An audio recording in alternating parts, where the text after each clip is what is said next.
The saying is, what happens in Vegas stays in Vegas. But when you have a fan fest, you kind of want to talk about it. So what happened in Vegas, we're going to tell you all about it here on the Carbuncle Chronicle.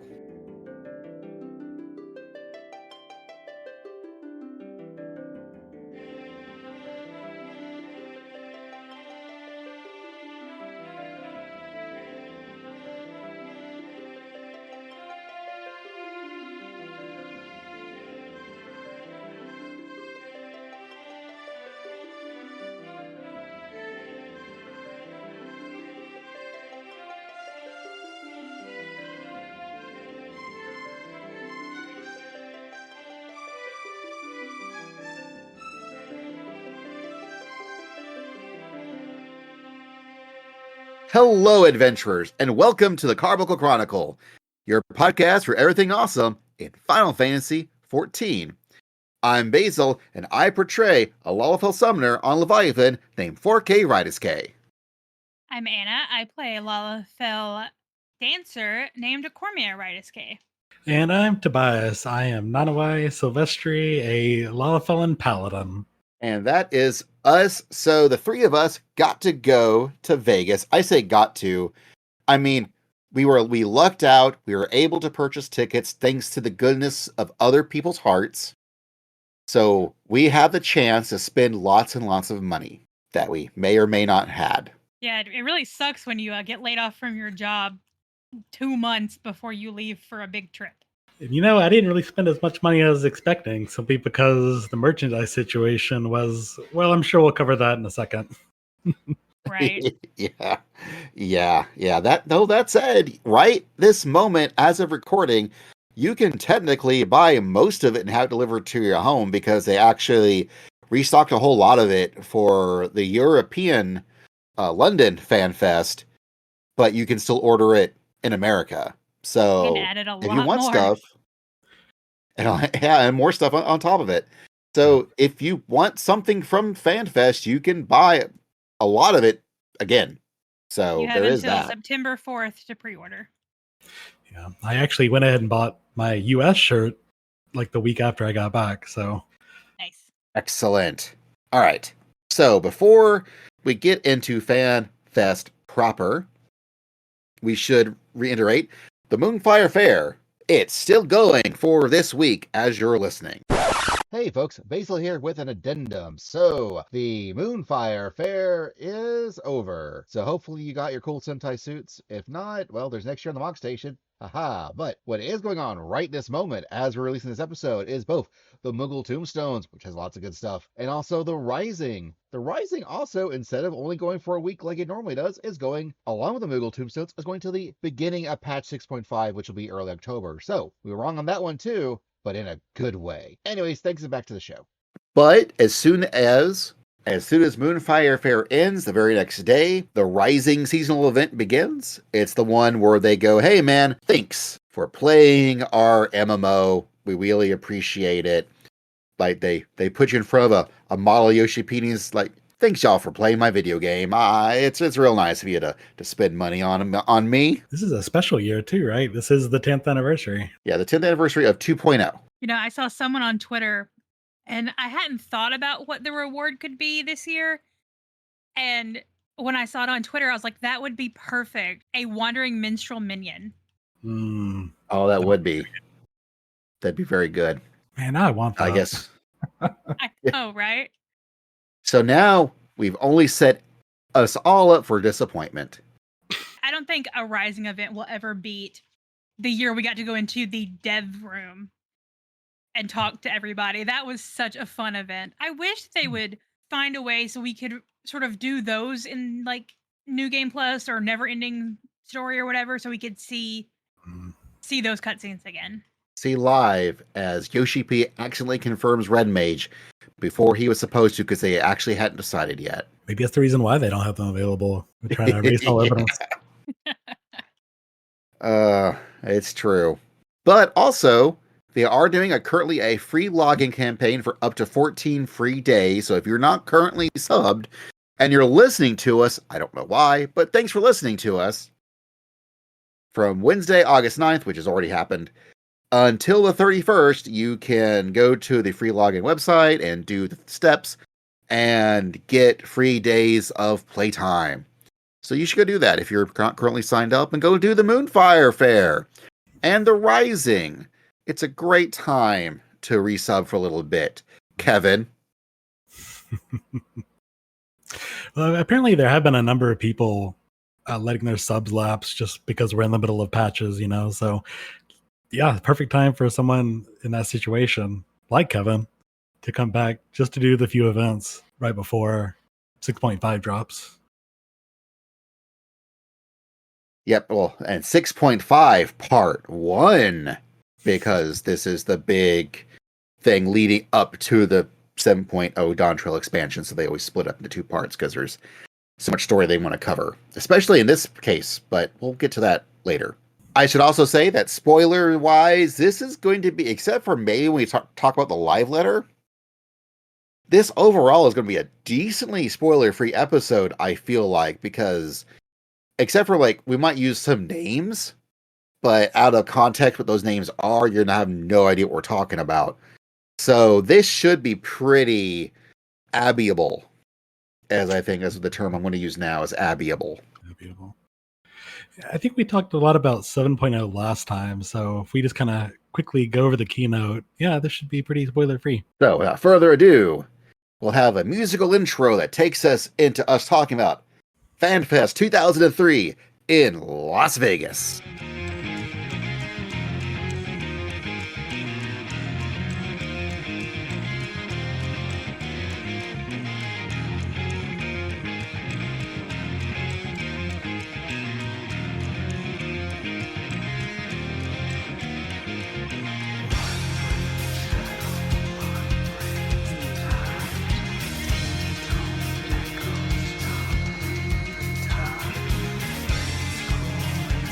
So we all hopped on airplanes and flew to Vegas. And that's when it began our journeys to try and connect.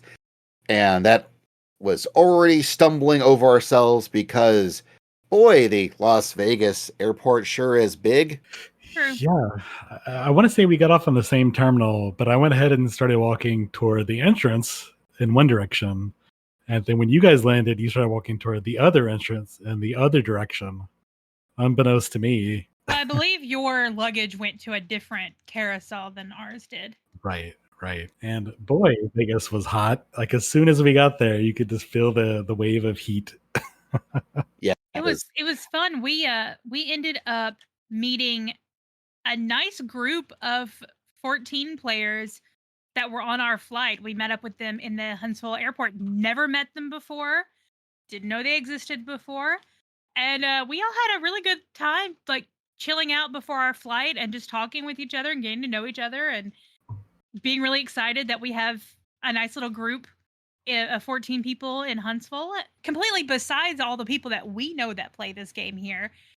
And we actually got to sort of connect with them through the flight, and then once we got to get our luggage and everything, and it was really fun. It was neat having sort of a set group of people that we already knew and could say hi to around the FanFest. Yeah, when I pulled into Charlotte, the terminal I was in was pretty full of people, even when I got there an hour before that connecting took off. And there were several nerds there, several people I could tell were there for FanFest. But since we were all kind of spread out, I was a little too embarrassed to actually approach anybody and, strike up a conversation. But it was still cool to see, I don't know, maybe like 10, 15 people that were apparently FanFest goers. Apparently, this is the only time I'll ever be an extrovert, because we were standing in line to check in to our plane the second we get into the airport, and they were like, "Oh, they're not here yet. They'll be here in like 15 minutes." I'm like, "Oh, okay, great." So we're standing in line, and I turn, and I see someone stand up, and they have the backpack from the 2018 FanFest, and I was like, 14 people. And the second they came over, I started talking to them. And then we found more people with 14 things that joined the group. And so, yeah, it's like the only time I will ever be an extrovert is when it comes to talking to 14 people. Yeah, it was one of those things where, because we were all early, so early that the folks, was it Breeze that we took? Yes, Breeze Airway. Yeah, we got there before the people who actually check people in get there, because we were following the appropriate 2 hours before your flight. Which, it's Huntsville, you don't really need to do it, but we do it anyways just to be safe. Yeah. And apparently everyone else who was going to FanFest had the same idea, so we actually all kind of grouped up in the same spot all together, because we all were using Breeze because it was cheaper than anything else to get to Vegas. So that was really fun. We all connected. We all exchanged like Discords right before the flight took off, because we're like, wait, we should actually like talk to each other after this or during this. And so it was really, really fun to connect with new friends, but all the same game, which is kind of the whole point of FanFest, honestly. Like, for example, was it Thursday night? The group was, I believe they're called the Dangerous Ladies. Yes. They did a get together. They rented out a ballroom and an amount of drinks that people could do an open bar for like a very short span of time, because a lot of people showed up, and just for people to get together and meet before the FanFest started. I thought that was really cool of them. They even offered, if you sent them screenshots of your character, they would make little name badges for everybody who did that. And they printed them out, laminated them, and it had a little, cheap, free lanyards for everyone. It was a really, really nice thing they did. They even had like some water bottles that they had been giving out. Unfortunately, we missed those because we were a little late, because my body decided it didn't like the heat all of a sudden and gave me a miniature heat stroke. The Vegas heat. Yeah.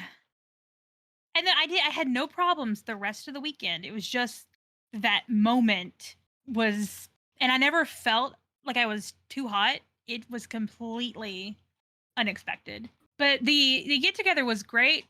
We actually ran into people we met at the Final Fantasy XIV panel and photo shoot at MomoCon.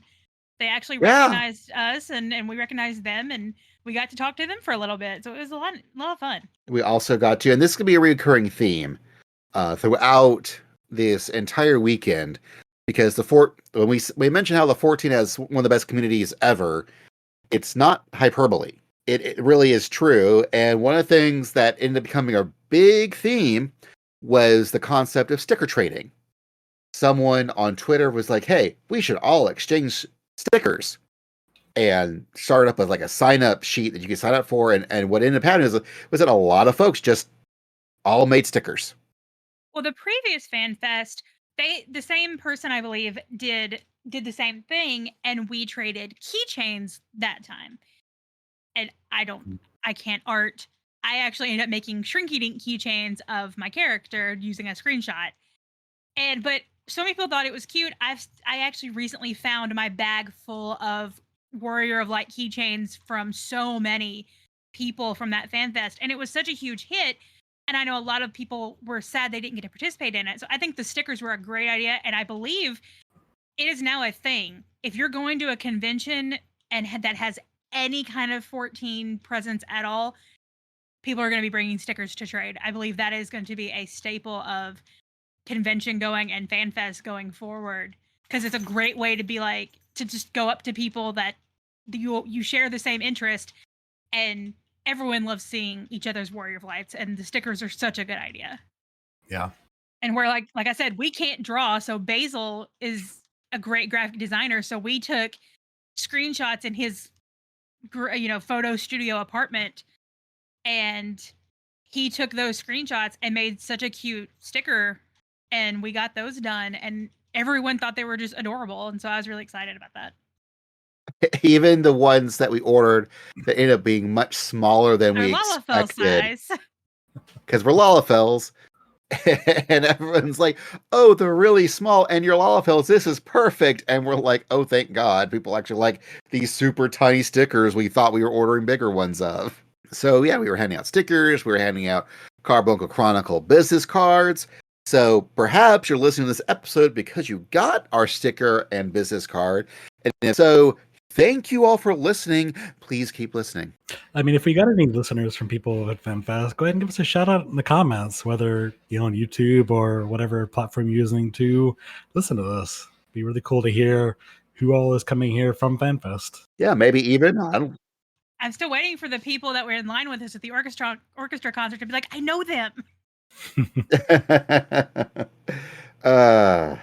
Yeah, it was really, really fun, and then Friday rolled around and the line began. Well, the line actually began Thursday at registration. That's true. That's true. Which But that line went was super quick. It did. It was very long, but very efficient. Mhm. I was pleasantly surprised with how quickly it went. And even then, we started talking to people. We may have even traded stickers in line. I don't remember. We found out the staff shirts were one of the same shirts that I brought.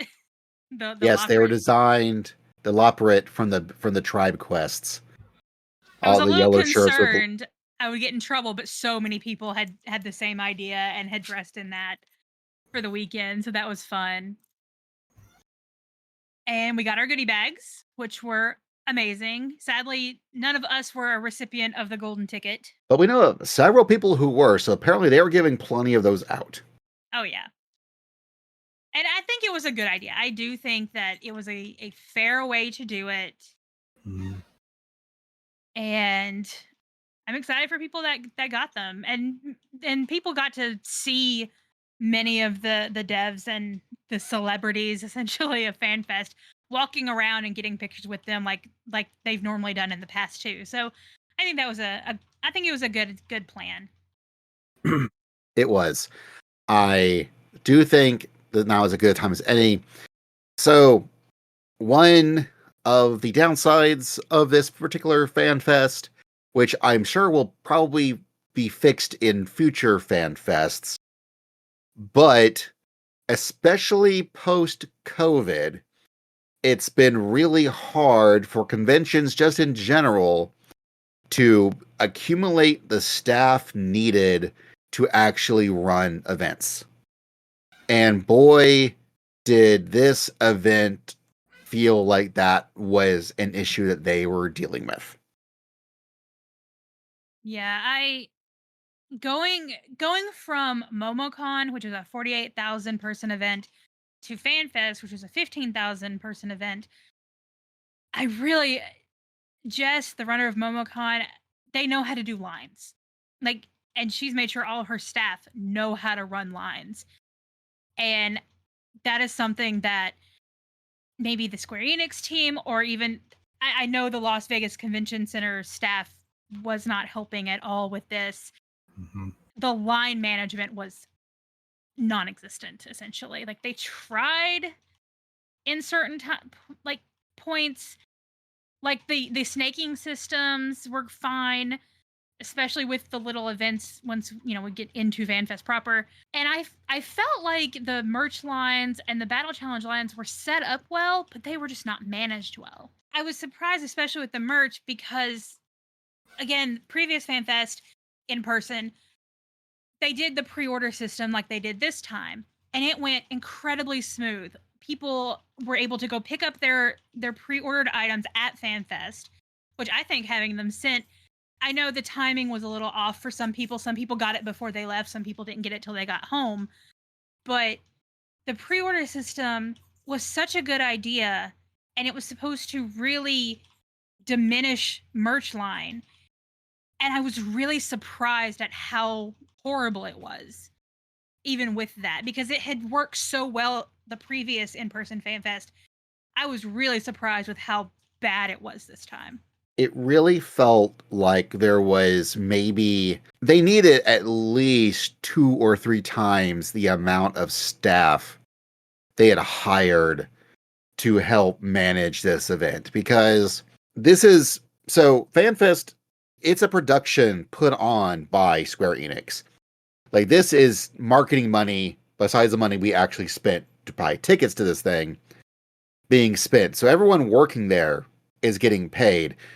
And the actual community team is not huge. Like, there's 5 senior members of that community team, and they're off busy running like actual things, during FanFest. They're not the boots on the ground. They hire folks for that. They hire professionals, but due to COVID, a lot of those companies disappeared or let go large swath of people.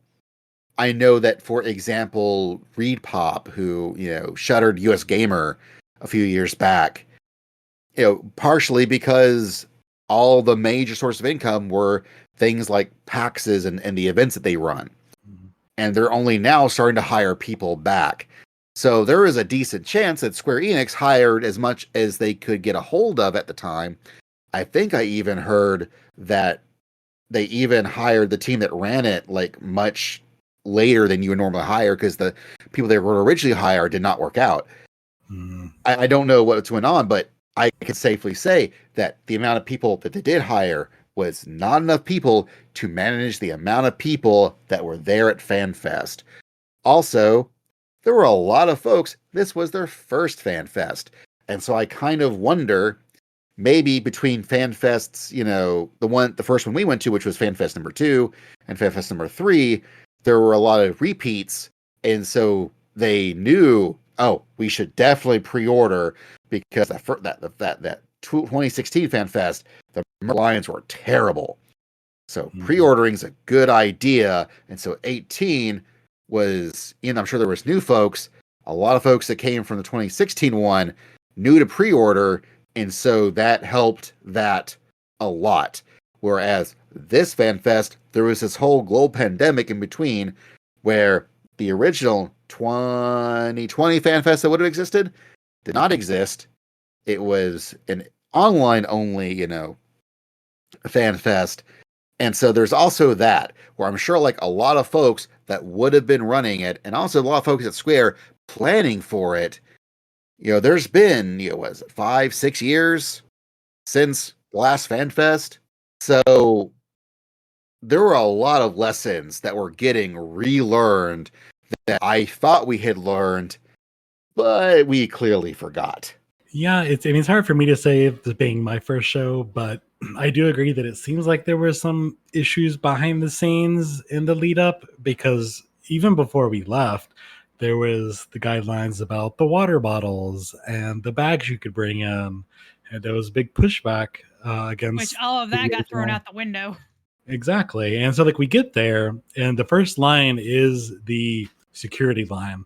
Now, I've only done security line at one other show. That was back in 2013 for Penny Arcade Expo in Boston. That was the 6 months after the Boston Marathon bombing, if you guys remember that. So yes, they definitely had security there, and they were checking everybody's bags. So I was expecting to go in with them doing the same thing. Bags open, they check it, and they really didn't do it this time. I got the impression, for whatever reason behind the scenes, that they kind of gave up on that. They wanted to have a little bit of security theater to make sure no one is bringing a weapon in.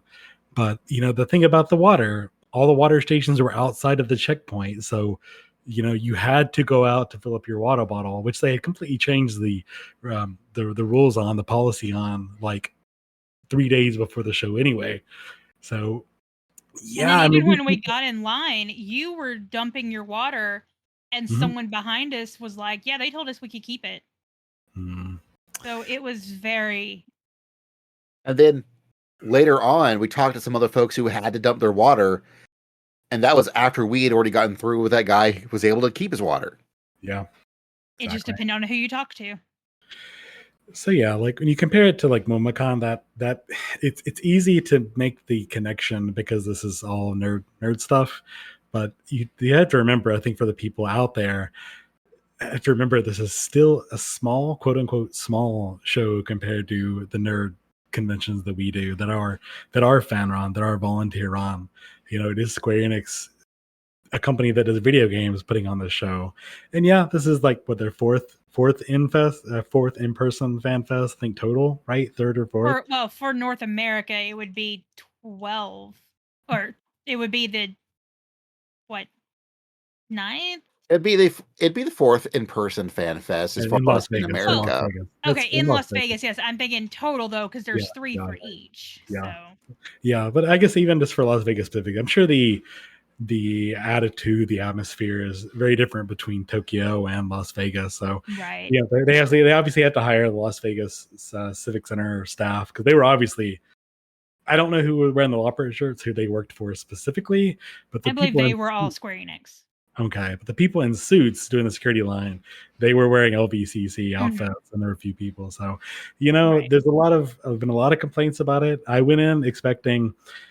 I don't generally do big events at these anime cons I go to. I don't really do voice actors in particular, so I don't myself line up for that kind of stuff. But I've heard horror stories of people like Anime Expo and Otakon lining up in the morning just to get signatures or chances to get signatures from people like Junji Ito or other Japanese guests. So Right. my thinking on that is don't do that stuff. I didn't line up for merch because I'm not really a merch kind of guy. All I really wanted was a t-shirt. I figured I would go get it like I did after the fact. I was not going to line up in that huge queue in line just to get a t-shirt. We did the battle challenge. We initially decided not to do the battle challenge because we heard there were like a 3-hour delay outside of the appointment. So like for me personally, I was expecting to wing it and just kind of ignore a lot of that stuff. But I know a lot of people had their heart set on doing it. And because of the issues that happened that weekend, really soured a lot of people on FanFest because of those expectations. Right. And speaking of the battle challenge, that was one new thing to FanFest this year. The app. They've never had an app before, and it was very instrumental in what you wanted to do there. Yeah. The app was a great idea by itself, but I don't know if you guys had as many as I did, but there were a lot of location settings issues. I had to restart the app and sort of back in and out just to get it to understand that I was at the convention center to register Yeah, me. I never had the issues with the location. I actually got it pretty simply because you had to have the location available and set so you could access anything in the app. Or I mean, minus the schedule. And it was a good idea. Especially for the battle challenge type setup. However, the battle challenge, like you had to not assign, but you had to essentially get in an online queue. You had the running man, which scarred everybody from tickets before. You had to get in the queue and wait. And then once you got through, you could pick your day and time to go to the battle challenge. And that's fine. That was great. However, it was very, not clunky, but it was very awkward. Because once I got through the queue, I was very quick to get into it. I was still like 600 or 700 behind once I got in. And once I got through the queue, it sent me to a website that put me in queue again. And that was very frustrating. Which was clearly same queue that we just went through. Exactly. And so, but then Tobias, I believe, figured it out, and because he finally got in, you had to back out of the whole thing. Like it was very frustrating, very stressful because you were afraid you were going to lose your spot. Yeah. But you had to back out of the entire thing, go back into it, go through the process, and then it was like, oh wait, yeah, you're already in queue. Great. Now you can pick your time. Okay. Right. But then once you did that, you had to back out again all the way, go back into the app, and then it was like, okay, here's your code. Just show it, when you go. And it's like, okay. And I did get the email eventually that said, hey, you've made your battle challenge reservation. So it was, and I had a lot of people around us because this was all happening. It went live 30 minutes before the keynote. So it was telling people how long they were going to be in line, and it was going to be into the keynote, and people were freaking out about it. Oh, yeah. And I had people next to me when I was saying, oh, I got it. They were like, what did you do? And I said, you have to back out completely. And they looked at me like, you're insane. I was like, I promise. Trust me. And it was slow loading because everybody was doing it. And it was just very frustrating. I know Basil was like, I'm going to get through this queue as soon as the trailer for the keynote starts. And he was going to be so upset because he was like going to be trying to do that and watch the trailer. Oh, yeah.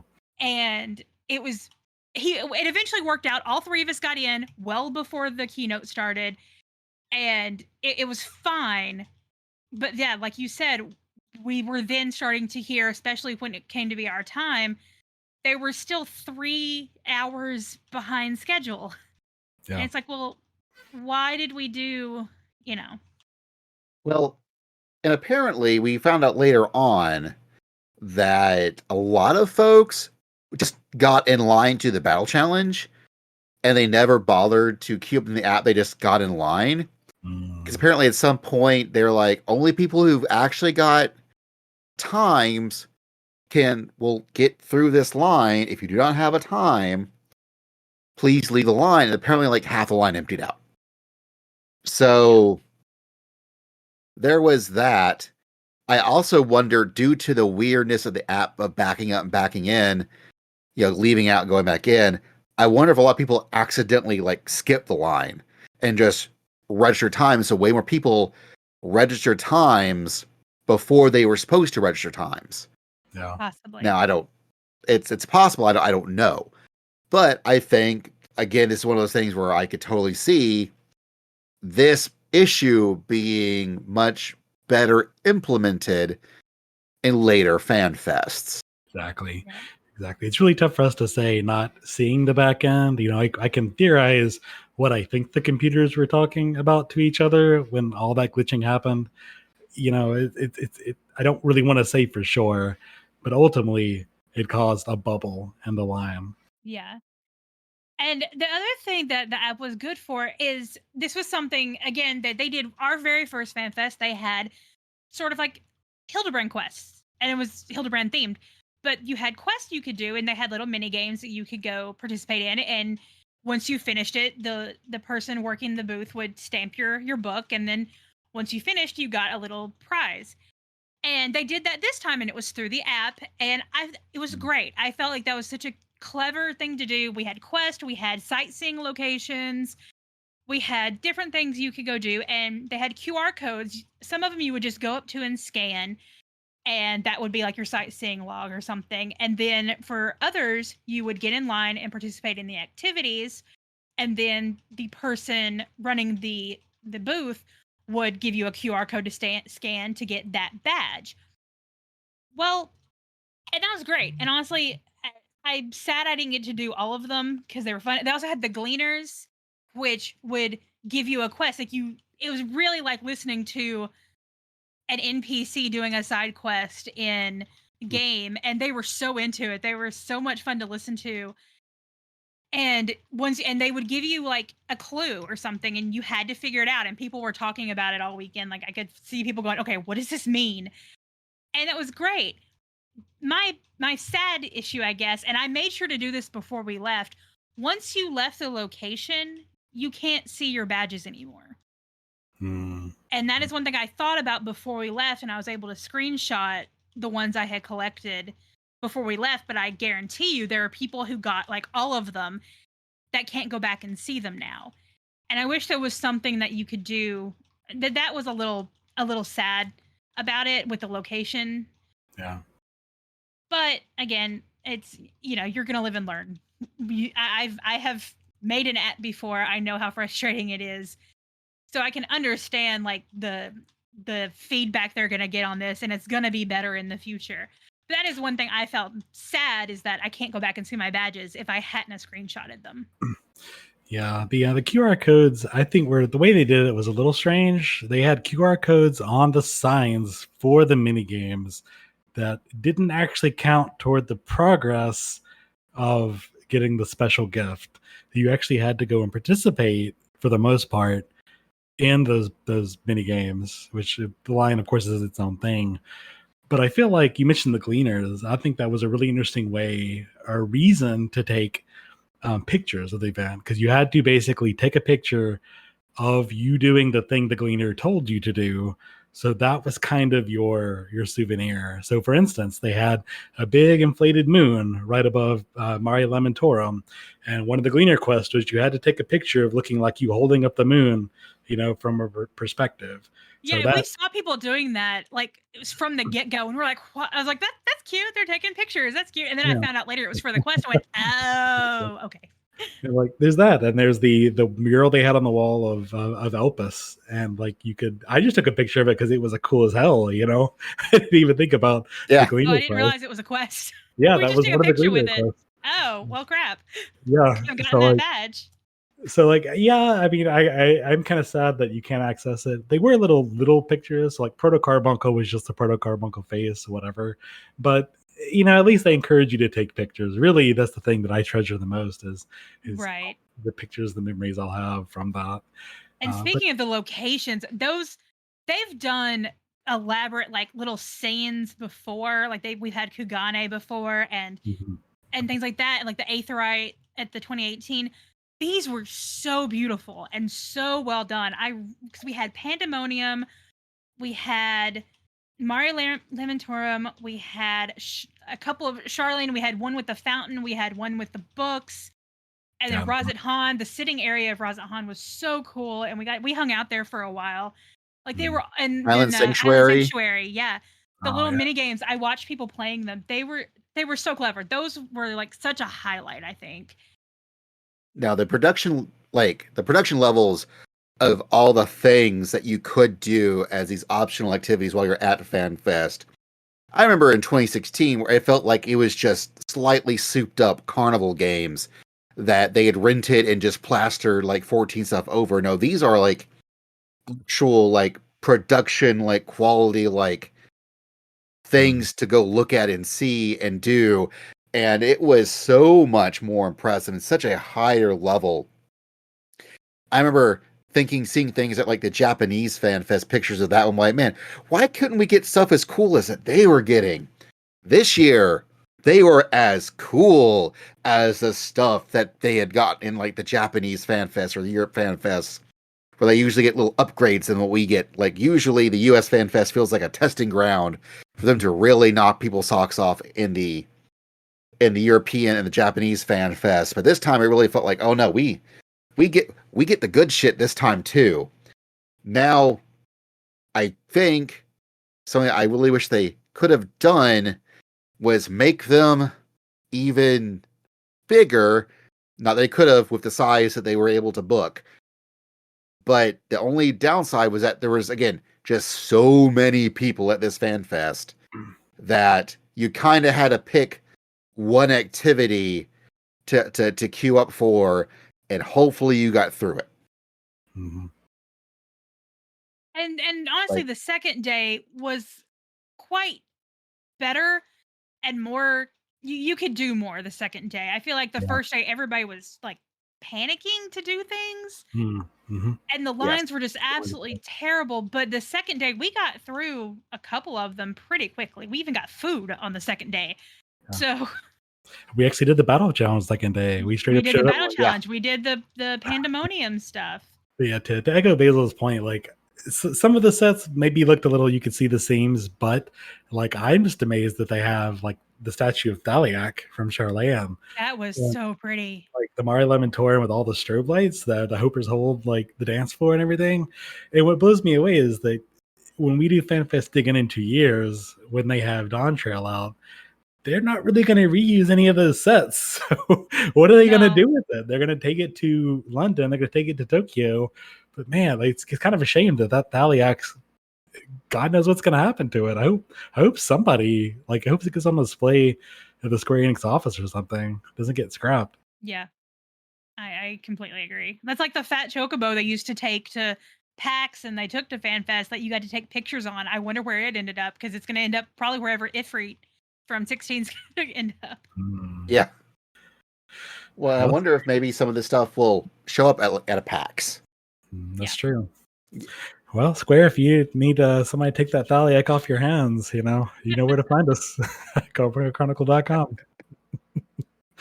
Although, speaking of the battle challenge, it was Ashura from Final Fantasy IV.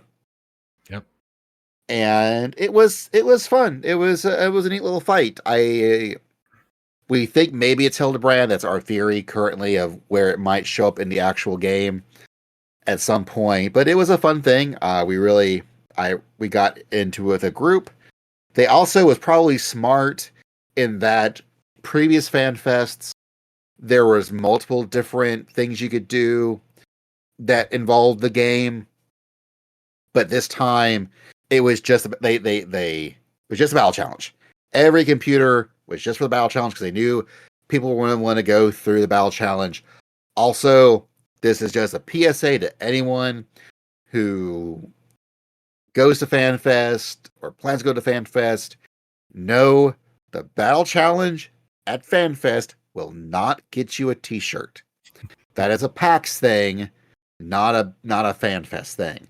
Now, I was corrected on Facebook. They did do shirts the very first year for Odin, but it was also the very first FanFest. It was very much smaller than what it is now.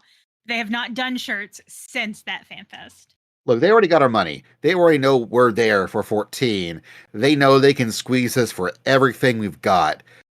At PAX, those t-shirts are to entice you to come try 14. And maybe you might scope out that free trial that will, come October, include even the Stormblood expansion up to level 70. You know, with the battle challenge, I was just, because we showed up the day after, I was a little flustered trying to make sure my hotbars were set up. I don't really remember too much about the I don't either. Like, I was desperate to pay attention to the AoEs to make sure I didn't do something stupid. And that was it. Like, there were a bunch of AoEs. That's all I really remember. If there's a sort of a gimmick mechanic, I don't remember it. I would really like to learn how to play on controller just for when I go to FanFest, if I get to go again, because I feel like that would be a lot less. Like I said, I don't remember the fight very well because the whole time I'm looking at my hotbars trying to click the right buttons. I remember there was a set of mechanics that she telegraphed and saved, then executed, and so you had to remember the order of what AoEs were doing what, because that's when I died. I did look over and see Basil. Like, I was trying to do the mechanics as they were happening, not realizing, oh wait, no, she's saving those to then launch them in a moment. And so I was already trying to do stuff, so I wasn't entirely in the wrong spot when they were actually going off. Yeah. So I remember that part. That's what I popped my cooldowns. I think I barely made it through that unscathed. But yeah, that was the things that we did at the con. I will say they did improve the food line. Day one, it was just like this one massive, huge line for everything that had no rhyme or reason. And they at least made sure to put lines at the actual places to try and clump people up where the places you actually wanted to get food from. So again, second day, they were already making improvements, even though, again, there were just so many people. It was just, it felt like, I'm sure they felt completely snowed in every moment. They were probably not getting paid enough to deal with us. I will say one of the biggest negatives of FanFest that I've heard most, other than COVID, the ADA, to the treatment of people that were ADA, was absolutely terrible. I feel like part of it's on Square Enix, part of it was on the Vegas staff. They have to do better. That absolutely has to be addressed and done better. Yeah, unfortunately, when the cracks started happening and the crowd started going a little crazier, especially on the second day, that was just unfortunately the first thing to go. Is they set up the mosh pit and had to knock all those seats out of the front. So that's the 88 section pretty much gone. And then just to see the amount of people that were packed in together, because I briefly considered standing up in the mosh pit because I wanted to be part of the experience. And people were like, no, sit down. We got good seats. Don't worry about it. I'm like, well, let me go just look. And even I was uncomfortable as a able-bodied, adult. I was like, this is way too many people, man. Like, if a stampede had happened, or if God forbid somebody had snuck a weapon into there and it went off, I Yeah. mean, shit, there would have been bad stuff would have gone down. So I've seen some of the people talk about the ADA and sitting right in front of the crowd, and who boy, that is, yeah, it's a situation that they really need to rectify for sure. Yeah. So I hope that the folks in charge of FanFest future are taking notes, have meetings, and making sure that all next FanFests going forward handle all that better. I feel like they could have cut out, in the front section when they got rid of the seats, they could have kept one to the side that is just for the ADA people. Like, make it over to the side, just have one section there, leave the other people near the door to their own devices. Because there's not really much you can do with the primals. Everyone is there to see the primals. There was people standing up all across the huge hall. But if they had cordoned off like one section, like I've seen other shows do, I think that would have perhaps fixed that issue. Or at least made it less dangerous. Yeah. Yeah. They also just needed more chairs in general. Mm-hmm. Like, there was not nearly enough seating for the amount of people who wanted to be seated for most of the event, for like the keynote, even like the cosplay contest, the cosplay walk. Yeah. Which, shout outs to our buddy Stromgard, who was the Red Mage, and Melinda, Arya. who was, and Arya. Like, yeah, there was some really good stuff, but we'll get there once we get into the actual events. Yeah. But everything, there's clearly people like sitting here and there, like on the floor, in the back, and on the sides. Like, they just needed more seating, just in general, ADA or no, but they definitely needed more and better ADA. Like, they also had ADA in like the same line as, I believe, media, and there wasn't nearly enough people, again, to handle the people that were there. Like, they just straight up needed more staff. And I don't know if they could have gotten more staff. I don't know the situations. I just hope that, again, the FanFests going forward do better. And I think that's something that everyone just wants. Because we all want a good FanFest. We all want a great FanFest experience. And we all want to have great FanFests. We want them to deliver FanFests. We want Square Enix to have a FanFest that they can be proud of without reservation. So I hope they learn the lessons going forward so that can be true in the future. That said, I know that was a bunch of negatives, but we had a lot of fun at FanFest, and a lot of folks had a lot of fun at FanFest. But they got things they got to work on. So let's take a momentary musical interlude, and we'll come back with the actual things that happened event-wise at FanFest. Welcome and well met, my brave little spark. How long you've wandered, burned bright as a star. Oh, I have awaited you patiently all this time. Past every fate, now sing with me once. And we're back. So, Friday, we got there at 6 a.m. to line up and get pushed through the cattle corral as they shoved us all into the gigantic churn of never-ending people. We all finally got to sit our butts in seats, and then was the keynote, Dawntrail, which we have already covered in the previous podcast. If you want to know our thoughts about that, go check it out. All I remember was taking 5 minutes of just freaking out. Like, they could have showed me like just Graha eating tacos, and I would have freaked out for 5 minutes. I feel like that's probably a general consensus. Yeah.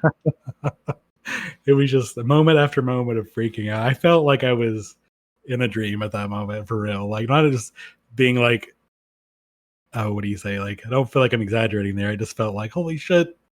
Yeah, so the primals is one of those feelings that defines FanFest. The other for me is watching the trailer. Watching that trailer that no one in that room has seen other than, Yoshi P probably.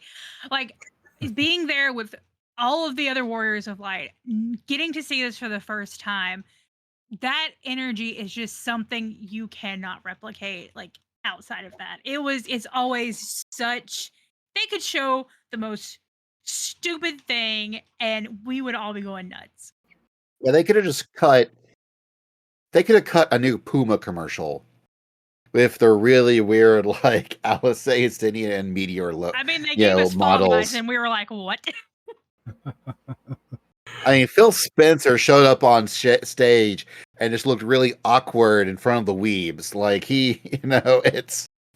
man, that keynote. I'm still mad that the new CEO didn't announce the new, like, limited job by showing up in an outfit.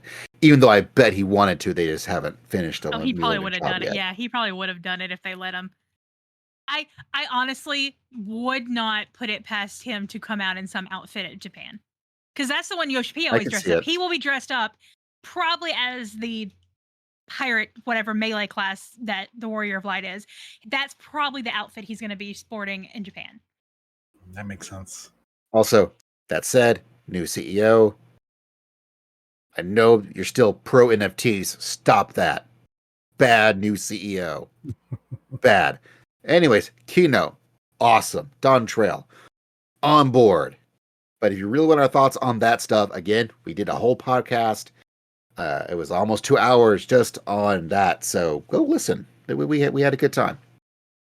After that was A Realm Revisited with Aya and Danielle, as they kind of went through all the different things that had happened over, these 10 years and the memes that sort of organically bubbled up and all the people hanging from all the places in Revenant's Toll and Ildershire.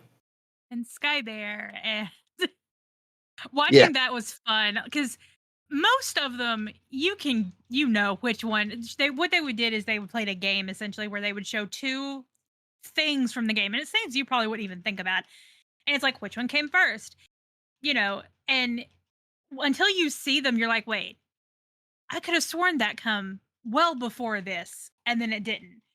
Like, it's like when Fantasias were introduced, when PvP was introduced, things like that. And it was really fun to do that with them and try go back and remember when things were put into the game. Because at this point, you take for granted that they were always in the game.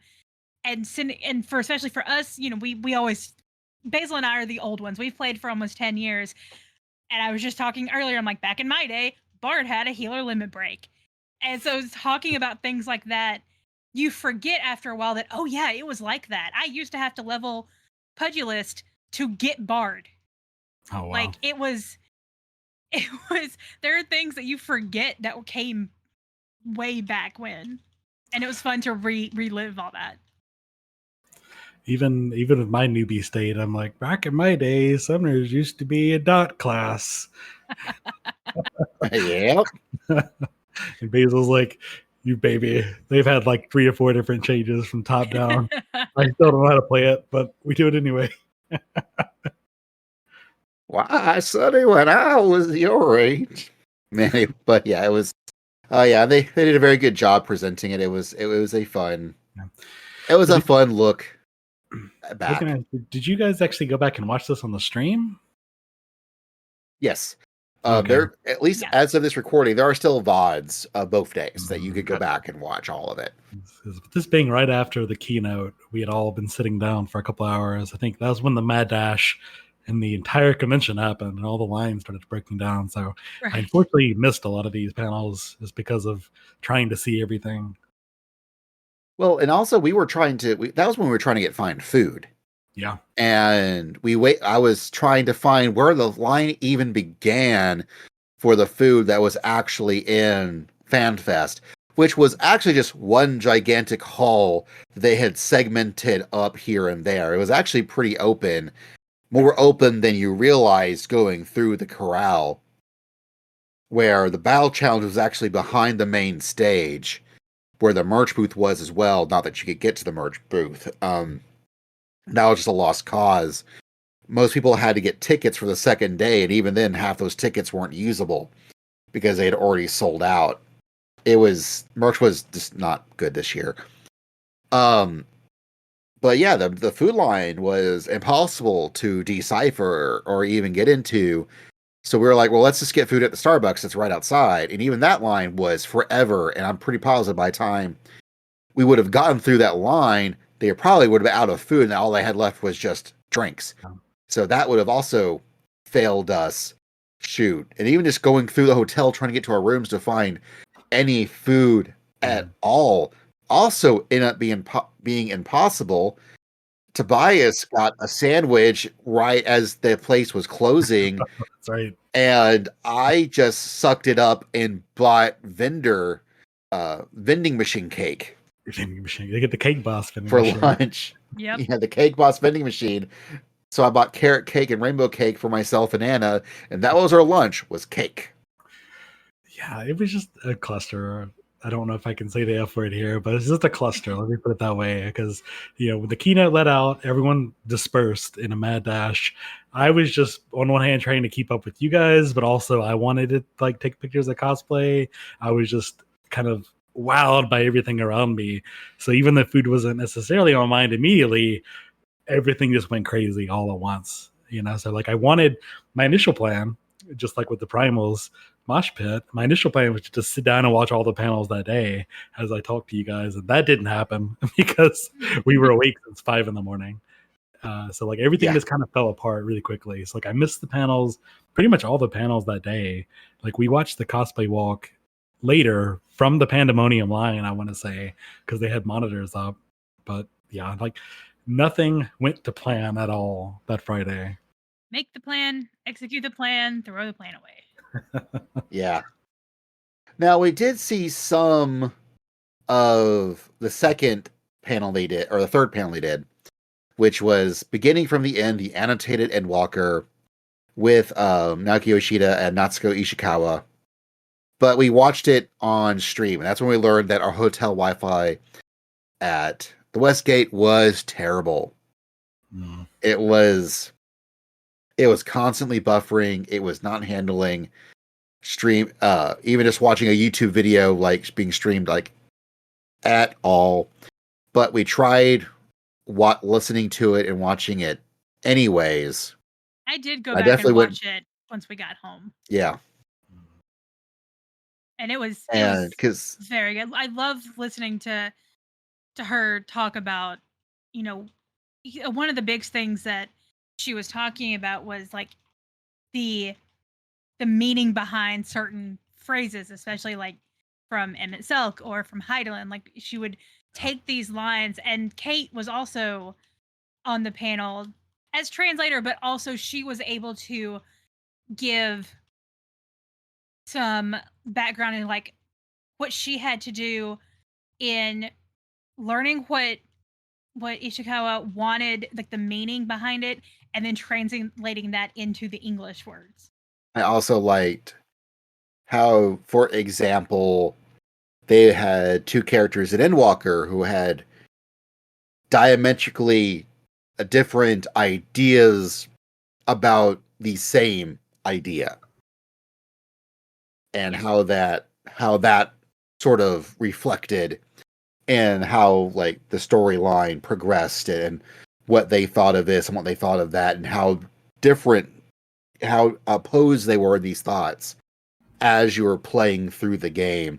Also, just how many times they were referencing the various Tales from the Shadows short stories, which they put on the lodestone every so often. There'll be a new little short story that will pop up that the story team writes. In fact, I think some of from the first, ARR and Heavensward and stuff got compiled into a book you can buy. Right now. I believe it's through Shadowbringers. Okay. Maybe. I have to go back and look. But these are all on the website. You can read all of them there. And Not can you not read all of them? isn't the Xenos one not on the website? Maybe it's not. I will trust you on that one. I believe I remember that one, maybe another one or two, but I thought I remember that one specifically was reserved for the book that they put out. But I don't remember. Okay. I could be completely Then wrong. the majority of them you can read on the website. And I believe all the ones that were referred to in the panel are on the website. Yes. But I'm just saying that if you're lore hounds and you haven't been reading them, you should go read them. I should go read them. Yes, Tobias, you should go read them. I'm aware of the compilation, and I was going to wait till after Endwalker, but in reading people's thoughts of the finale, I've seen a lot of discussion about these, so for sure, definitely need to go ahead and buy it. Why not? Yeah, it's good stuff. And then, I guess we actually went to do Pandemonium on Friday because that was when the cosplay walk happened. Yeah, It wasn't Pandemonium that we did. We were just walking around because we did Pandemonium the second day. No, it was. I think we may have went to look at them. well, no, we were watching. Yeah, because we were watching the cosplay walk from the line. Yeah, I guess we did. Wow, I thought we did. Okay, yeah, no, you're right. Because we waited to the last possible minute. You're right, because the guys in front of me kept getting distracted by the cosplay walk and not going forward. That's right. Yeah, and Because they were all very good. there we Yeah, go. the Glamour to Life was amazing. One of the very first person to walk out was a friend of mine, Melinda, and her husband and a friend of theirs. They were so good. I'm sad that they didn't show it on the stream, but they had a Janelo with them, and they did a quick change haircut on Melinda's husband. And I've seen video of it since. I'm sad it wasn't on the stream, but they look so good. I knew she'd been working on her machinist for years, and it looked amazing. And there was so many incredible cosplays. I really liked the person from Anna's Static who was dressed up in the Allagan gear as a summoner and was preaching the good word of Bahamut. Yeah, so if you got a pamphlet for Bahamut, that was my friend, my dear static tank. And then we had our That was friend also Strom.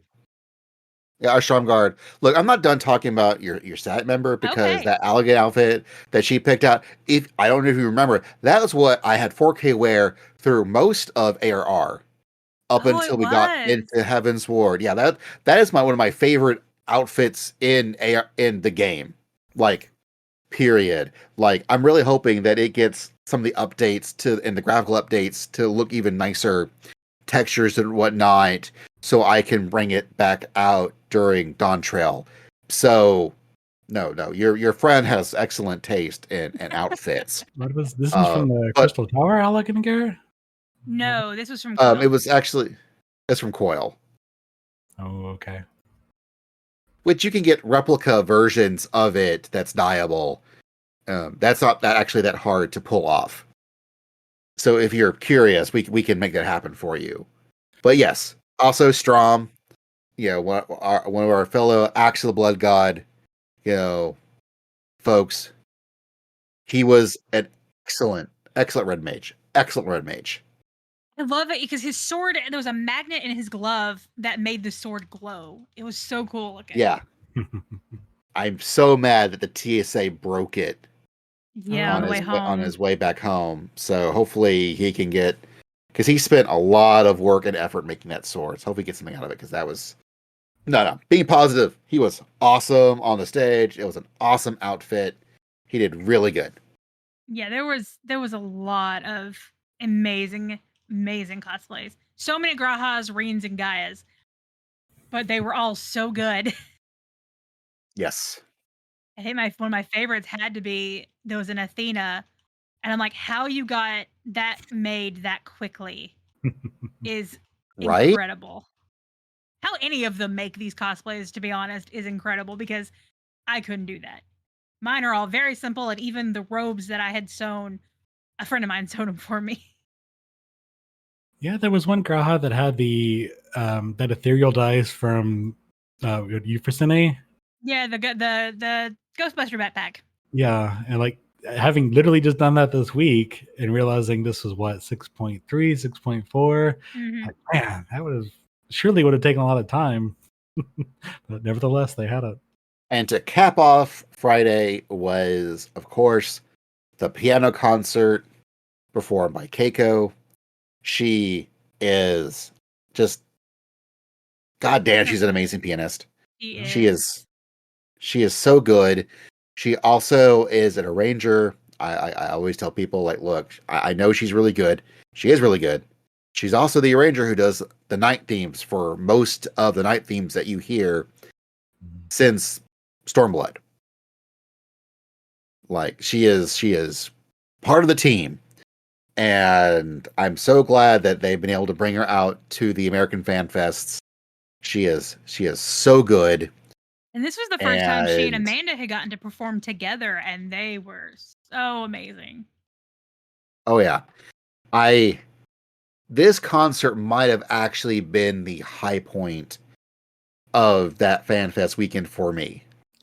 Like, I love the primals, I love the orchestra, but the energy that Keiko and Amanda had together, where they really felt like they were like I really felt like, Amanda was like, "Hey Keiko, you ready to mess some stuff up?" And Keiko was like, "Hell yeah, I'm ready to mess some stuff up. Let's go." And I was like, "Yeah, let's go." And then they were playing, they were so in sync with each other, and it almost felt like they were riffing on each other while they were playing. Like, it was so, the energy in there that they had together was so good.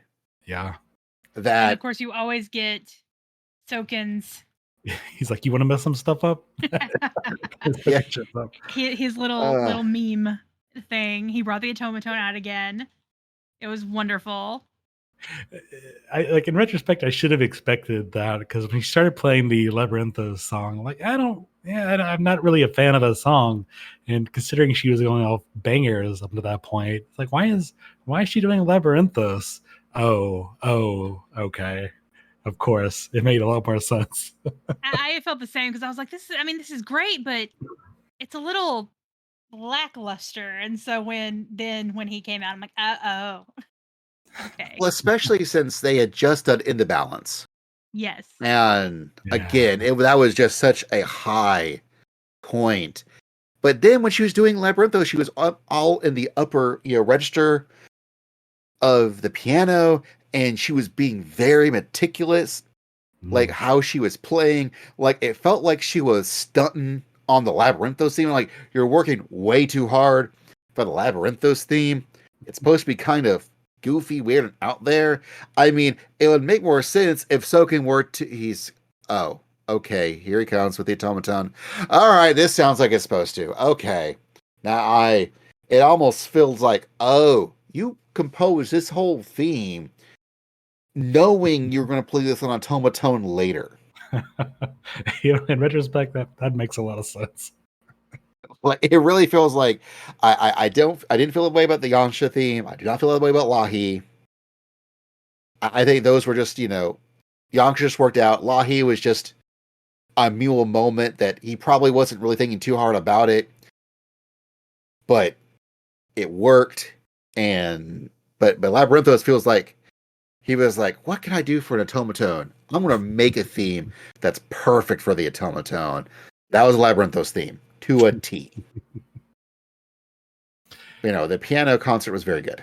Yeah, to key off that, like, it's not like I was going with low expectations, but I think my expectations were kind of pinned on the primals. So this was kind of I was gonna go, but I didn't really expect much out of it. But man, hearing Keiko in person, like, she's just a very intense performer. And if you just think of somebody playing a piano rendition of a song, that's one thing, but the way she gets into it is absolutely phenomenal. And like you mentioned, with her and Amanda going at it for the first time, apparently, in person, like, I held it together until Flow. And Oh no. Yeah. The second Amanda says Sparks, we all just nope. Yeah, like, that already gets me, because they put out the video for both To the Edge and Flow for the new album. I think a week or two before FanFest. So like, I was already pumped. But as soon as that happened on stage, like, yep, that's it. There's the waterworks. It was really good. He was really good. I think everyone's like, piano concert, it's nice. But I've always been like, nah, man, y'all don't understand. It's the piano concert. Y'all don't. It's Keiko. Y'all don't understand how. Y'all, it's Keiko. Like, she's the best. Apparently, I was actually checking out on Twitter. She apparently also works on arrangement for like Fire Emblem as well. Like, she's accomplished. Y'all be sleeping on Keiko. Stop sleeping on Keiko. She's awesome. I'm just done. I want to say Square Enix, they had a music channel they put out maybe on YouTube, I want to say 2 years ago or so, maybe a year and a half or so, and they do just various Square Enix property covers. But Keiko she did the And for Keep Hard theme for their channel, and that is, man, I was already a fan of that song, but that just kind of put me over the edge. To the edge. Anyways, Saturday was a day where we decided to wake up a little bit later, and so we actually missed the first chunk of the chorale. And man, just watching that feed into the actual main FanFest proper, I was thinking, maybe we should still be able to find seats for the live letter. But as people just kept coming and going, and it was like 20 minutes of just watching a never-ending sea of people, I'm like, there's no way we're going to get seats. And then I discovered at least half those people were trying to get into merch. At least half, yeah. Because most of those came right on back heading to go to merch. And we were able to actually get halfway decent seats for the live letter. So that was nice. It also helps there's only 3 of us. Like, that is the other trick is I've learned, especially with this FanFest now. Like, we've gone in groups bigger than 3, but I'm glad it was just the 3 of us because it made things much more easy to obtain seats together. Yeah. But yes, we had the latest letter from the producer live, which teased the new upcoming patch in early October, 6.5 Growing Light, where they actually gave us the whole general schedule up until mid-January, which was actually kind of nice to see. Where early October, we've got 6.5, which is the first chunk of the main scenario, along with the third Midst of the Realm 24-person raid. Then later on in late October, we'll get 6.51, which will include yet another new variant dungeon. So that'll be 3 already, which I was really impressed. I didn't realize how many of these variant dungeons we were actually going to be getting. Yeah, I'm excited about them. Yeah. Then we got 6.55, which will be the main scenario part 2, and it'll also include new side quests, which will probably like the latest Hildebrand and all that stuff. We learned about the new dungeon, the lunar subterrane, and the new trial, and we're getting Thoradin as the new Unreal. We now know the new Alliance raid is called Thaleia. I'm Greek. I should know how to pronounce these things. Mm-hmm. But I don't, because I'm a bad Greek. We got duty support for Stormblood. And that will finish off at this point with this patch. All main storyline required dungeons will all be duty support trustable. You still got to do trials with other people, but all but one. Yeah, all but one. And you probably still do that with actual people. Well, and also the original primal fights you do with trusts. The original 3. Oh, really? Yeah. Well, there's also 4. Well, they're only 4-person fights initially. Let's see. They announced the new variant, which is Alo Island. They, of course, are doing. We're getting a new arena. The Crystalline Conflict was kind of cool to see.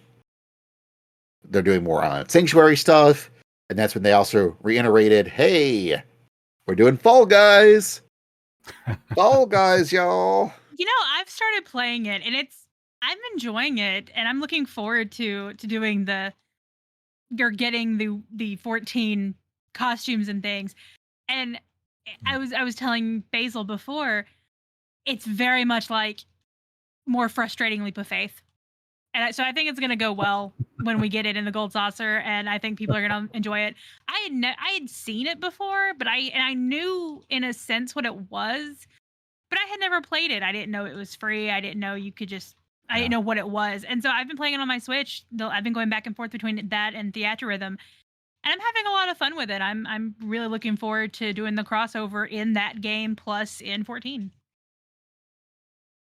Yeah, I need to get back on that. It initially wasn't free. It was a paid-for game, and I think I got it on PlayStation 4 way back at the beginning of the pandemic, and kind of fell off of it. It was kind of fun to pick up and play a bit. But now that we have a reason to play it again, certainly need to do that. All according to Keikaku.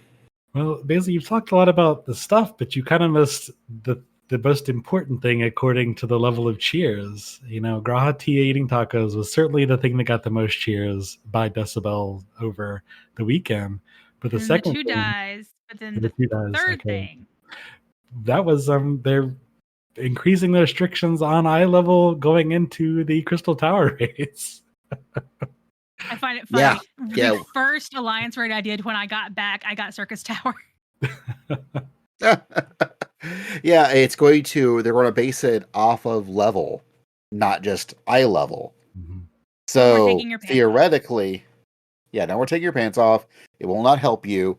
Now, the trick is though that if someone has never unlocked the other stuff and they've only ever unlocked Crystal Tower, because that's the only thing required for you to play through the game, is just the Crystal Tower raids. So there's still a half a decent chance that Crystal Tower stuff will still end up being most of them. But there are now chances you will see more stuff like the Evilise raids or the Near raids or the Mock raids.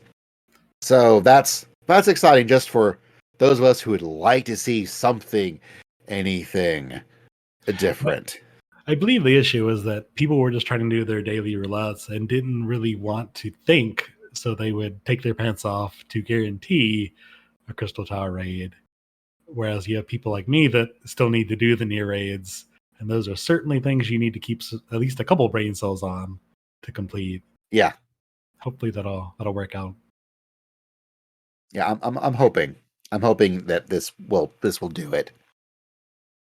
But there's other stuff, like there's new custom deliveries. Margaret, which is someone from Charlotte who is constantly overworked, and for some reason, and is a workaholic, and apparently it's someone that Yoshida feels a lot of kinship with. For some reason, I don't know why, but there was a lot of stuff they announced in the live letter, and I'm looking forward to it. It'll be good stuff. I just want to say, as my first actual live letter, like I've been aware of this, and I've cut little bits and pieces of live letters in the past few years, but as my first actual live letter that I get to pay attention to, it still just amazes me how they've got everything planned. This is all stuff that's coming out in October, and they were showing stuff from the various 0.0x patches, 6.55 and 6.58. It's the fact that they have all this stuff already pre-planned and done in the pipe, and can give us this, before a month out from release. It's just, wow, kind of amazes me that they continuously do this.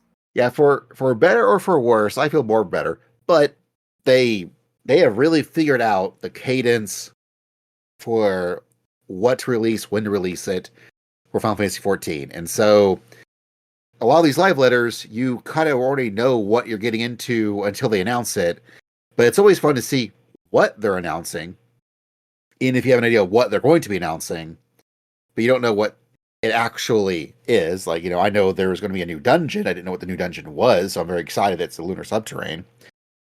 I know that there's going to be, for example, a reward for getting all the trial mounts in this expansion. I did not know that it was going to essentially be a modern 3D model of Bahamut from Final Fantasy IV, but damn if I don't want all the extreme mounts now. I mean, they picked the one mount that was gonna make you do it. Like, yeah, no, they absolutely did. Like, this might be the first time I get the big all the extreme mounts like while on content, and I might be pushing for it to actually like try for these things. I'm gonna have to friggin' learn actual savage fights. Not savage fights, extreme fights. Whatever. They're hard. It's okay, I'll teach But you. that's right, and I appreciate it. But again, yeah, like, while you know what to expect, it's still fun to find out. You're getting presents for Christmas. But you don't know what those presents are, and it's really fun to unwrap them. And it should not have been, in hindsight, it's always 2020, on how packed the room was to watch the Crystalline Conflict Regional Championship 2023 North America. It was fun to watch. Primal has got, we know what we're good at. We know what our data center is all about. Turns out it's PvP. And it's not taking portraits properly. The Primal team brought it home. Several of them were actually on Leviathan, which was exciting from, since that's our particular server on the Primal data center. And it was some good PvP, and it was fun to watch. And Frosty did a great job of shout casting it. I think that's what they refer to that as, right? Yes. Like him and his buddy, whose name Brian Ricardo. They did a very, very good job explaining what's going on and how things were doing and keeping the crowd interested. And again, the crowd was that was a packed room for PvP, and I was not expecting it, but it was nice to see. Hey, YoshiP even got in the floor to watch. Yeah. Well, I think YoshiP really likes the concept of, especially now with Crystalline Conflict. I think they've really figured out how to make PvP work in Final Fantasy XIV. Like, I think that has been a nut they've been trying to crack since it introduced PvP, and they've done it. At least as far as the 4v4 goes, they have figured it out. It is fun. It is fun to play. It is fun to do. It's fun to participate in. Even if I'm not a big PvP guy, but I really like playing it. Frontline and Rival Wings still needs like some massaging, but they are on the right track, and that's good to see. I mean, it really feels like this keys off more modern esports sort of stuff than the other PvP modes, which may be a little more traditional MMO PvP stuff, which if you're not really into watching big battlefields, it's not going to mean much to you. But Crystalline Conflict is simple. It's what, a 6-on-6 team, right? Something 5 like on that. 5. 5-on-5. That's right. 5, yeah. It's pretty much capture the flag, right? Like you have a crystal, you hold the base, and it goes toward your zone. It's exactly what you would expect out of an esport, and it's easy enough to parse what's going on, even if you're not totally up with the specifics. It's kind of fun and engaging in a way that it seems like more traditional esports, more regular esports. Yeah, so I agree. This feels like if they want to make this a thing, whether or not it's actually going to compete with Blizzard games or whatnot, who knows? But it at least attracts people like us that are already going to these events and already interested in the 14 to pick them up. And then after that came the real PvP, the real player versus player, finding seats. Because the vast majority of people, that's what they did. They found their seats and they stayed in their seats, and they are going to stay in their seats all day to make sure that they had seats for the primals. But also, we really wanted to get good seats for the localization panel. Well, we did, because my original plan was I'm gonna sort of watch PvP, but I'm going to enjoy PvP because again, I enjoy Crystalline Conflict way more than I ever thought I would. I'm not a PvP guy, but Crystalline Conflict is surprisingly fun. But what I really wanted was after PvP, I figured people would clear out, and that's when I could grab seats for the lore panel, and then I would just stay for there, because the person I really want to see talk is Kate Sinwar. She's amazing. She is the Sith, apprentice that Koji needed, and has now become the master. But man, no one was getting out of seats, and I'm like, oh no, people planned further ahead, and I almost got into it with somebody over seats. Wasn't planning to, but You talked about PvP and almost had to hold you back. yeah, like it was like I because Anna was off doing. I was going to try and find Garrett of Grinding Gear. Yes, because I wanted to meet him, and hopefully we can have him on him and Kyle on the show at some point. But I also wanted to introduce a friend of ours to him. She was getting signatures for another friend of ours who could not make FanFest because of health issues. So we were trying to get him some signatures on a very beautiful drawing that she did of his characters. So just to sort of cheer him up. But yeah, so I was off in Rosette Han trying to meet up with Garrett. Right. So Tobias and I, more or less, we split apart, each taking different quadrants, trying to find seats. Yeah, a lot of single seats, but it's really difficult to find anything worthwhile. Yeah, that was like together. And eventually, there was a group of like 4 or 5 guys who all got up and left. And I'm like, aha, there it is. And then the guy immediately turns to me, who was right beside me, goes, hey, I've been watching this. I've been scoping this place out. I've been waiting. And I was like, yeah, man, me too. How many seats do you need? 4. I'm like, okay, man, chill out, man. It's cool. Like I'm sure we can find seats. It's not this big of a deal, dude.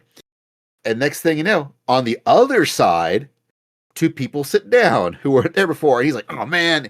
And he gets up and he's still standing, but he storms off. Cursing up a storm. And I pause and go to them, hey, are y'all saving any of those seats? And they're like, no, we just want to sit down. And I'm like, cool. So, and I count. There were, in fact, 4 seats available, like from where they were sitting. So I'm like, cool. I summoned up my vocal cords, and I had to yell across the way to get Tobias's attention because I couldn't move. And I actually heard it, which tells you how loud it was. Yeah. Like I haven't had to use my Seishinkon Hamicon voice in a while, but I used it then, and so we got our seats. And we got to and then Anna came by, we got to experience the lore panel, which was called Speaking the Language of Creation. And it also had Kate and Koji Fox for some reason. And Matt, whose mic broke. Yes, and they didn't realize that until it was already over, and that's why he was quiet. But man, that was a good panel. It was. I'm glad I got to sit in on one of these, actual discussion panels. Like Koji's panel was always such a highlight of a FanFest for us, and I knew Kate's was going to be great. I didn't know what to expect, but she is such the master. It's great. I love seeing her give Koji shit for her having to take all the problems he created. And I didn't realize that. I should have thought about it, but I didn't realize she was the one that wrote the newest lore book coming out. Because I always associate the lore book with Koji, because the first FanFest we went to was when they were introducing the first lore book. And during his localization panel, he was like, please go buy the lore book. And we're like, it's sold out. And he was like, wait, what? He's like, you guys sold it out? We're like, yeah, it's sold out. We can't buy it anymore. And he was floored. I remember that first FanFest, that Monday, we were on our laptops trying to pre-order the lore book because they had put up pre-orders at the very last second to try to get a second printing going. So no, Kate did a very, very good job. She did a very good job of explaining like how the work of localizing stuff happens and the trials and tribulations. And we got to name and give lore to a new fish that eats Lalafels. That too, but we still hadn't talked about, was it the pancake dragon? Oh no, the cabbage dragon. The cabbage dragon, right? Yeah, Cabbage dragon. Also, the fact that apparently only Koji knows how to talk in dragon and how to voice act in dragon. Even though he was still working on primarily 16 at the time, they still had to call him over, be like, okay, we have people having to voice act dragons. We need you to record how they should sound like. And so he would record him talking as dragon so they could emulate it when they were talking as dragon. But also, like, here's the region of Garlemald and Thavnir and these areas and Charlian, and these are the roots and how this naming convention works and how this naming convention works and how this group is sort of Greek sounding and Latin or / Latin sounding, and how this group over here is Greek / Latin sounding, but in a different way. Right. It was really, really interesting, and they could have gone for like another hour or two, and I would have been listening. Like it was so good. I really liked they talked about with Thavnir specifically how they wanted to both like give it an Indian feel without getting a little too. I don't know how to put this, to get a little too like they're taking from it too much of a colonial feel. I feel like with being with like the localization being more Western, of course, and of course the game being a Japanese product, they didn't want to feel like they were just taking too much of the culture. They wanted to be respectful. They're being respectful. That's what I want to say. And she made a point to say that for Dawntrail, being respectful is something that is very much on their minds, with this being very much like a South America New World feel. And I was really glad to hear that. Yes, because that's something that people have been worried about when they announced it initially, the New World, because it's not always been the most respectful. Yeah. They have not always had the best. So to hear that, no, they understand that and they are trying, and that the goal is to be respectful, as best they can, it was nice to hear. And I'm glad that they're acknowledging that. Well, we have arrived at technically the end of FanFest, which is the Primals concert.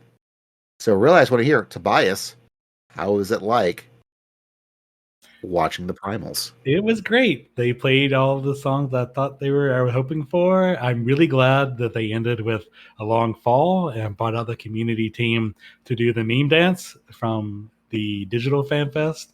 I like the entire time, like all the lyrics. Of course, I've been singing the songs for the past 3 years in my head in my apartment to Cosmo, my cat. But like the moment the promo concert happened, the lyrics just had left my mind. So I forgot every song they ever made. I'll tell you, I think the one song that I cried and sang my heart out to was Close the Distance. I knew I was going to cry at Close the Distance at the orchestra concert. I did not. I sobbed at the Primals concert. Yeah, they did that. They did Locus and Brew Justice mode, which is great. I'm really glad. I didn't think they would go that far back. I was a little afraid they wouldn't go that far back, but the fact that they did, stuff from Alexander. And the second that Koji asked Soken what he had, I went, oh, he's got the trumpet. Oh, he's brought the trumpet. And like brought his dad's trumpet. And like Rise isn't my favorite song, but the fact they did the time stop thing in the middle was really awesome. And to be part of that was it's really funny because cool. The people that know that very well knew to stop moving, and then the people that didn't, they're like, wait, what? It was great. Them trying to make Dancing by Moonlight, that was an interesting way of handling it, because it was really good when it was Amanda singing it during the piano concert, but then it was Soken and Gunn doing it for the Primals, and that could use some workshopping. It was not. It was still fun to listen to, but it was not the same. But when Koji did Scream. Oh my gosh, Koji doing Scream was amazing. Like he pulled out the full oh my gosh, I'm blanking on the Primal's name. It's the Fiend song. Sephiroth? Yeah. Yeah. It was Koji going his full Power Man 5000 voice. Right. Oh, right. yeah. But for Scream, and that worked way more, better, great, amazing than I thought it would. Like I was like, oh my laughing 'cause gosh. I was watching Kyle and Garrett's FanFest video, and they just started Endwalker, so they come to this and they were very careful about not getting spoiled. I don't know how well they did. I know they got a little bit, but I was watching their video. I know he was like, "Scream! I don't know where it is in this game, but I have to get there." And I was like, that song, even to us, that was current at the time when it came out. That's the reaction we had was, "This is the coolest song." Yeah. And like I said, to hear Koji sing it was kind of like hearing, Theme of King JJ on organ. It shouldn't work that well, but it does. Yeah. It also really felt kind of nostalgic. I remember back in the day when it was just, it was just Koji and Soken and the Primals doing all of the songs, where their stunt casting for one of the songs was that, Kiyoshida came out to do the Byakuya theme, Right. which was amazing. But I'm used to them, like, the fact that they got like Amanda Aiken and Jason, Charles Miller to actually come out and sing the songs with the band was perfect. But there is something about that core group doing their songs.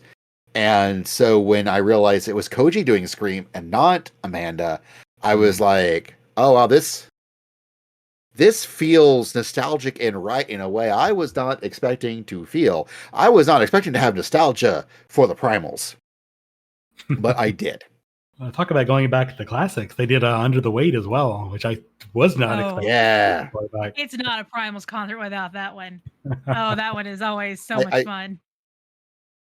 If memory serves, I remember reading back in the day, the Primal fight was the first time that Soken really got to do something different musically, where he got to really just do whatever he wanted to. Right. Before, he had to make sure to keep it very, quote, Final Fantasy-ish. Mm-hmm. But Titan was the one time where he was looking for guidance, and apparently Yoshida's like, I don't really have guidance for this. You can do whatever you want, really. I don't care. And so he did. And that was, I think, the beginning of him really getting to make the Primal songs something all unique and interesting. And then when he started the actual Primals band, really, really stepping up to that, I think, spoilers for 16, the Primal, or the Titan fight, has a very interesting song as well. So I do feel that, like, Titan, the Titan song, I think, has special meaning to Soken as much as anything else. That makes and so I think it's very appropriate for if they had to pick one ARR song to really showcase the Primals, it should be Titan. Even though I might like Leviathan more, but it should be Titan. It does make me feel bad that Ifrit still has the more generic sounding song. Well, if you've not done them yet, well, I think you probably have. If you've not gone through the Eden raids, definitely.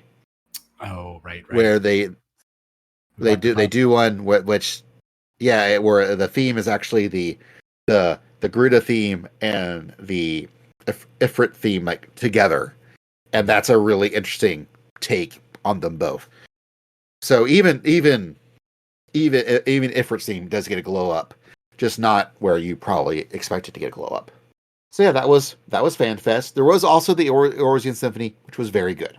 We're running out of time to talk, but it was very good, and I just want to put that out. And we exchanged lots of stickers, and it was great seeing everyone there, and everyone's Elpis flowers, and it was very nice. Yeah, and I got to scare Ishikawa. I did. I feel so bad. She was walking by, and I said hi. But yeah, the concert was amazing. I think my favorite part of it was getting to watch and listen to the choir they had. Because Yeah. I know, all those songs had words, and I know that. But it was a different to listen to a live choir sing them.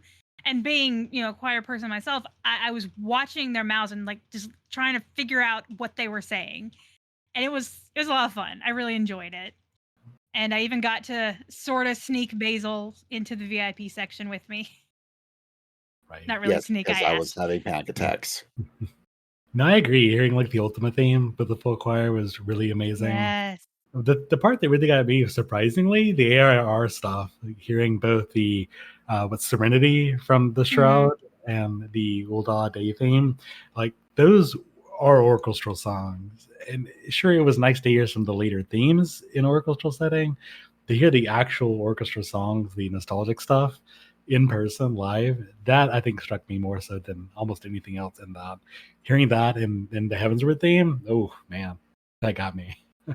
Yeah. Oh, hearing Amanda sing Dragon Song was amazing. She did a great job with it. I had never Yes. thought about her singing it, and I really enjoyed her interpretation of it. Also, I'm really glad she discovers that, oh, wait, people like her. Yeah, that was I guess one of the bad things with the pandemic is, even the last FanFest, she didn't perform with Keiko or anyone. It was all done through video. Like they edited it together. So this was her first time not only performing with the 14 musicians, but also getting to perform for us. And she knew we liked her because we all follow her social media and we've interacted with her there. But getting to experience the reception that she got, I think really gave her a lot of confidence. And I know she's actually like, okay, I'm going to stream playing this game. Like, would you guys want to watch that? And we're like, yes. Of course. Because we're all vampires and we all love watching new people go through the story and experience the pain that we've felt. Because Ishikawa lives off of our tears. Well, I know, for example, Jason Charles Miller, this is not his first fandom rodeo. Like, for example, he also was provided the vocals for Rules of Nature for Metal Gear, Solid Rising Revengeance. Like he has been doing music for a minute. He does like, I remember seeing him as a guest star in the Dungeon Run, which is like a live play D&D group. Like he does nerd did stuff. One with Travis McElroy. Yeah, like he is. This ain't his first rodeo. I'm sure he really appreciates all the 14 fans that he gets. But again, I think last year Anna was complaining how we weren't at DragonCon because he was at DragonCon and he was playing songs and stuff. But I don't know what else Amanda's done that isn't like more like stuff in California. And so I think the reactions of everyone loving her stuff in doing 14 stuff. I think so she knew it, but she didn't really know it until it happened. And I'm glad she knows that she's pretty darn universally loved. She's an amazing musician, and you be that wonderful soprano that you are. Yeah, something that's mentioned a lot in our community, but something about the music of Final Fantasy XIV is special in and of itself. And not to say, the music of Metal Gear Rising Revengeance wasn't important or impactful, but I think there's something a little more special about our game and our community. So it's cool to see these people, like you say, I've surely met fans before, but a different level of fans here. And we have our toxic ones. Like we are not a perfect fandom. We're not a perfect community, as we've even seen post FanFest. But the good far outweighs the bad, in my opinion. Yeah, it was cool to see Amanda. Like she really was hamming it up all weekend with like the hand heart. She was into it. We were into it. Kind of on that note, in the closing ceremonies, just seeing Ishikawa kind of like, continue to cry. I know, and Yoshi P like, please stop making our most adorable member cry. And we're like, but we love her, and we want her to know we love her. Yeah, but also when they were started cheering Yoshida, she was like, "Yes, yes, cheer him on, make him feel like I feel. Yes, And same thing with yes." Soken. And he knows. He's like, all right, get it out. All right, and we're done. Or her trying to, sorry, Ishikawa directing traffic as people are trying to exit out of the symphony was Yeah, the very symphony. She's like, adorable. go home. And we're like, we can't. It's blocked. So she'd like lean over the balcony and go, oh, okay. So then she'd wave at us again. All right, anyways, you were saying Demise. Just, I think that's part of what is kind of special here. Is on the one hand, I do worry that we're maybe lionizing and idolizing some of these people in maybe a little more than we should, but it's hard not to key into that. When we see Ishikawa sort of responsible for this hugely impactful story over the last 2 expansions, it's hard not to just cheer for her. And we hear Keiko and Amanda do flow, like it's so impactful to us as fans in a ways that I've been playing games for over 30 years now. I mean, we all have. Like, I don't think the music of a game and even the development staff for games has really impacted me in the same way for anything else beyond what Final Fantasy XIV has done. So part of the magic here is that even though I didn't get a golden ticket, even though we scared Ishikawa, we got to see Ishikawa on the day one. I'm pretty sure when we were waiting in line for Starbucks, Foxclan walked by me, and I just didn't really want to stop him and like annoy him, be that guy. Like, even though we didn't have the direct experiences, it was still something just kind of magical about that weekend and seeing these people and seeing them as real people and not as people you see on the internet. During the Digital FanFest, the big Soken cancer speech and seeing Yoshi cry on stage, that was something that I've watched several times just because of how it's very touching to me. So to see stuff like Amanda kind of ham it up and really like feed off the energy, to see Ishikawa speak in English, to us. I'm choking up literally just reading this to myself now. Like, on the one hand, it's like maybe I shouldn't get too close to these people, this parasocial relationship. On the other hand, it's like, man, it's just a special community, a special place, and I'm really happy to be a part of. And we're happy you out there listening have been a part of listening to this podcast. Because this podcast is now, well, not like forever, but this episode's done. That was FanFest. And because we need to wrap things up to make sure that time codes are good. So, this has been a production of the Carbuncle Chronicle, part of the Awesome Cast family. The editing is done by, Anna. The wonderful Anna, who is also on this episode. I don't like I keep talking. Anyways, the theme song is done by DJ Inubito, at least for the Awesome Cast proper theme song, but the rendition that you're listening to on this episode was arranged by Anna. Our website is Carbuncle Chronicle website is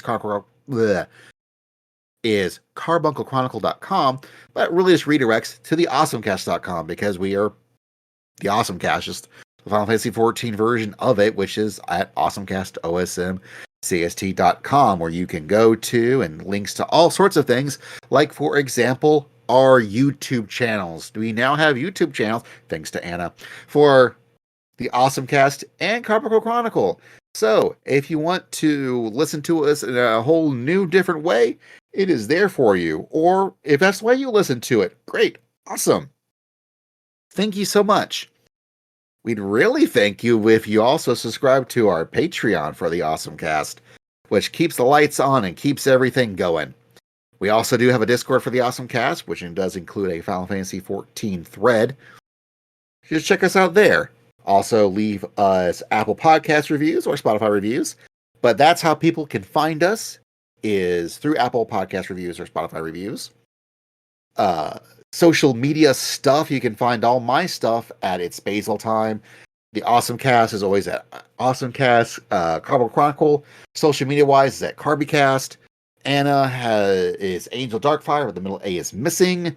And you can find Tobias on the Discord. That I am. And you know what? I actually logged into Twitch today and streamed Final Fantasy XVI for 2 hours. So who knows? Okay. More streams may be happening in the future. And if apparently the 14 community is hopping on Blue Sky, I might be on Jack's Twitter. We'll have to see. Yeah. So, and then finally, Twitch. I also do Twitch and it's Basil time. So I think that is it for us. Thank you all for listening. I guess as a final thought, we had fun at FanFest. Yes. I would like to go back next year, a year after, whenever they do it again. No promises, but I would love to go back. It's, by and large, it's a good time. And with that, never, ever forget, you tanked a bone dragon up north.